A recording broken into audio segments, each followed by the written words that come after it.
রংপুর নগরীর দর্শনা শুটকির মোড় থেকে পরিত্যক্ত অবস্থায় বিপুল পরিমাণ অস্ত্র ও গুলি উদ্ধার করেছে যৌথ বাহিনী। মঙ্গলবার দুপুরে রংপুর মেট্রোপলিটন পুলিশের তাজহাট থানার ওসি শাহজাহান আলী জানান, গোপন সংবাদের ভিত্তিতে মেট্রোপলিটন তাজহাট থানা পুলিশ ও সেনাবাহিনী যৌথভাবে সোমবার রাতে শুটকির মোড়ের বাগানের ভেতর পরিত্যক্ত অবস্থায় দুটি সাদা প্লাস্টিকের বস্তা উদ্ধার করে। পরে বস্তাগুলো তল্লাশি করে 10টি 1 নলা বন্দুক, 36 রাউন্ড কার্তুজ ও গুলি উদ্ধার করে। অস্ত্রগুলো কারা সেখানে রেখেছে তা উদ্ঘাটনের চেষ্টা চলছে। দায়ীদের চিহ্নিত করে গ্রেফতারে প্রয়োজনীয় পদক্ষেপ নেওয়া হচ্ছে বলেও জানান তিনি।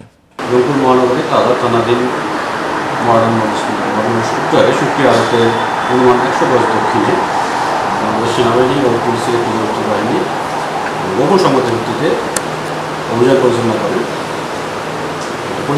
বাগানের মধ্যে পরিত্যক্ত অবস্থায় দুটি প্লাস্টিকের বস্তা উঠে।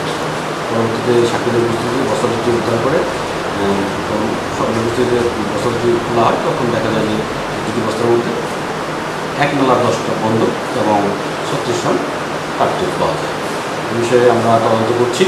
তদন্ত আমরা অব্যাহত আছে। এই বস্তুগুলো কোথা থেকে কীভাবে এসেছে আমরা এগুলো তদন্ত করছি।